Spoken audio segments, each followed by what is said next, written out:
Club, broadcasting live from New York with your host, Felix, and co-host, Dr. Marc. So let's have a cup of coffee and enjoy the show. There is no heaven. There is no hell. There is only this world and its dark reflection. And we do not know in which of the two worlds we are. Good evening.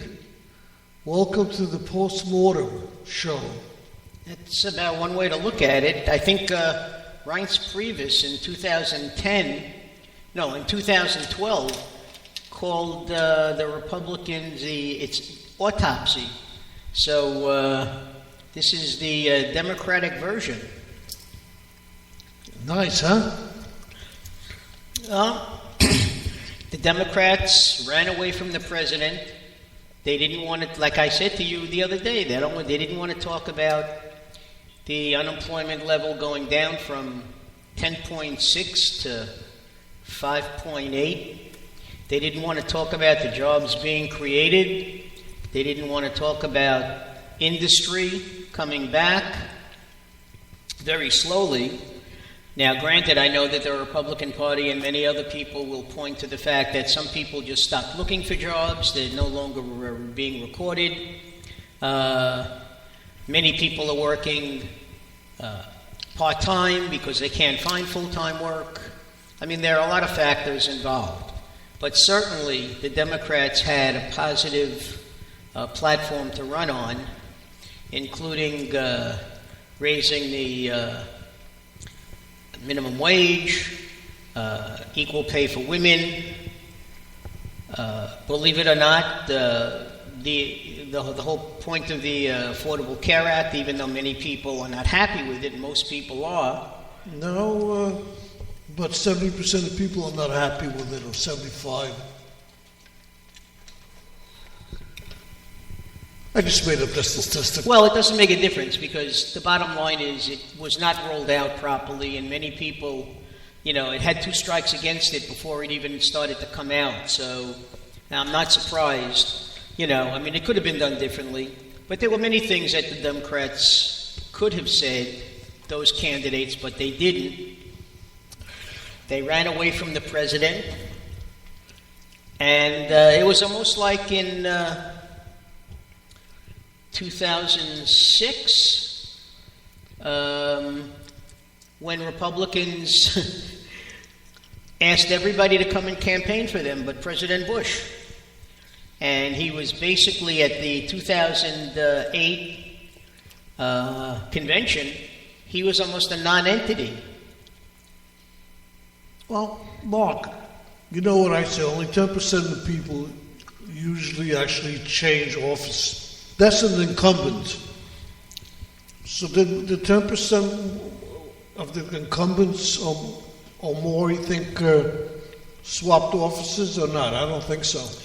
I don't even know. All I know is that the Republicans now have control of both the Congress, both houses of Congress. As I said in the blurb, I said, the reaching across the aisles and the feeling of kumbaya lasted exactly 24 hours or so. The president is still talking about finding common ground. One thing I enjoyed seeing, at the last president's dinner, when Obama said it's been suggested to him that he sit down and have a drink with Mitch McConnell. And of course, his response was, well, why don't you sit down and have a drink with Mitch McConnell? But after the election on Tuesday, he said, I'm really looking forward to sitting down with Mitch McConnell and having some Kentucky bourbon, to discuss, in which direction we're going to take the country. Well, the president was very fair. He said he's giving the Republicans till the end of the year to pass a immigration law, and if they don't, he's going to sign one himself. Well, the only problem with that, the Congress are not in session till next year. Well, it's not only that. It simply means that if he does something like that, it's only good until his presidency is up. If it's a Republican president in 2016, they're going to repeal it, along with many other things. But they'll repeal it, and the Republicans will look to pass their own immigration law. Yeah, no, but But why? if it's passed by Congress, okay, it becomes an amendment, then it's a law, and it has to stand unless you get 2/3 of, Yes. So why doesn't he? Why did he give them such a crazy deadline? He knows they couldn't do it. Well, because he knows and everybody else knows and the media knows that even though Congress is not in session until after the New Year because of the swearing in and everything, et cetera, and the holidays, the powers that be in both parties talk to each other on the phone. They talk to each other via the computer or Skype. So they could come up with something. Yeah, but they'd have to come in. The Congress would have to meet. They're on recess, aren't they now? But they can unofficially poll the delegates and poll the representatives and the senators, to find out exactly how they feel, if they want to reach some sort of a compromise. Well, how they feel is nobody wants to lose their time off, so they're going to say no. They're not asking them to come back into session, although it's well within the purview of McConnell and, Harry Reid while he's still in charge of the Senate, and Boehner to call the people back if the president says, I want everybody back and I want to get this thing going. I want to vote. Well, what the president said, again, he'll give them to the end of the year. Well, but that means that he would be calling everybody back to a special session of Congress to vote. And nobody's going to do that because they don't have a bill to pass to vote on. If they did come to some sort of meeting of the minds, okay, and the Republican leadership and the Democratic leadership think that it's worth putting it up for a vote, they'll call for the House to come back in session. They can do that. That's well within their rights. Of course, but the bill's got to be written. And it usually takes months to write a bill. You know that. One word says yes, and the other guy says no, and the other guy says maybe. Then they toss coins, and then, okay, one maybe, one yes, one no, and by the time they're done, it takes 3 months, 4 months to write a bill. Well, look, I don't anticipate anything getting done through Congress when it comes to immigration. I know that they said that Obama would like to reach some sort of accord as far as the tax situation is concerned, corporate taxes being very high. If you lower the corporate tax rate, which would satisfy many Republicans, you got to do something about tax relief for the middle class and the lower class. Whatever that would be, I don't know. I'm sure there's a lot that they could be discussing. And who knows if they're not even discussing it now, but they're just not saying anything.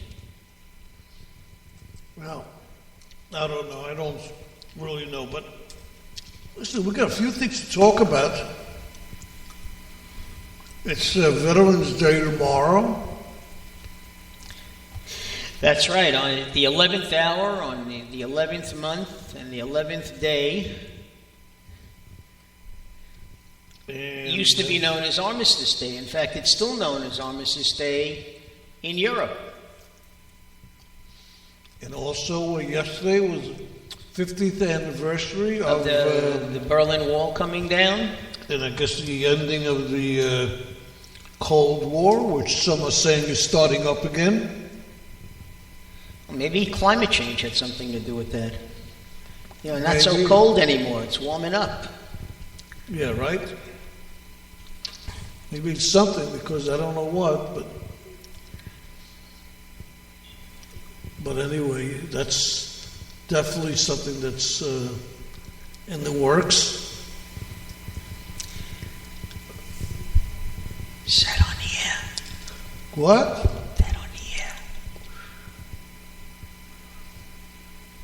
Mark, this is a different computer. It has nothing to do with us. That's not what I'm saying. This is us here. Oh, okay. Fair enough. Ladies and gentlemen, the chat room is open. Our number, I mean, we've been talking for how long now? Over 10 minutes, and we haven't even given you our phone number. Of course, our loyal listeners, and you know who you are, you know the number by now. It's 646-595-3275. Give us a call. Let us know how you feel about the election. We're not asking you to tell us how you voted. That's up to you. We already know how everybody voted. Well, somebody calling up might have voted Democrat. You know, there were a few Democrats who won. There were quite a few Republicans that won. And then there was us. I wonder who the Republican Party has picked out to take over for Representative Grimm's seat in Staten Island, because if he's found guilty of any of those charges, he's going away for a little while, you know? Yeah, it's strange, though. They voted him right back in with a pretty big margin, too. Just like 2 years ago, they voted Charlie Rangel back after being censured. I guess nobody really cares, huh? No.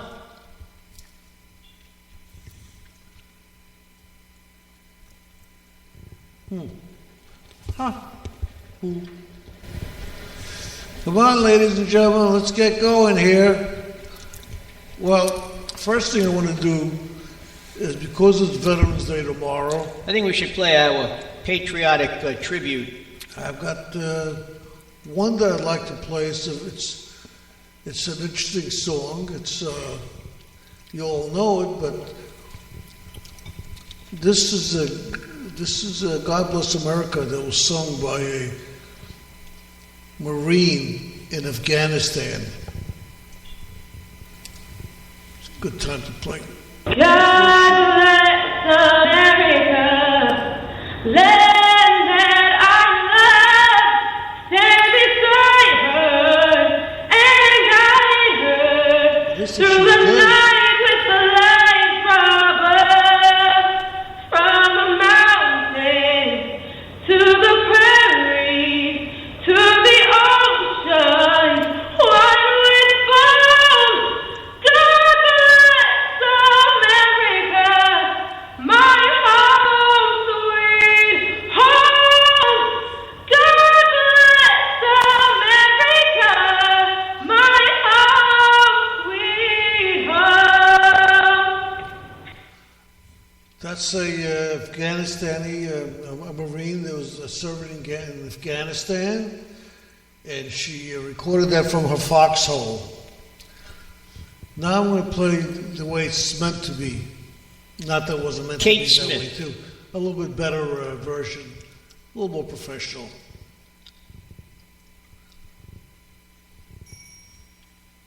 At this time, please help us honor these brave men and women and all our veterans of service, and welcome Hamilton County Sheriff's Court Service Officers James and Jeffrey Whitaker as they lead us in the singing of God Bless America.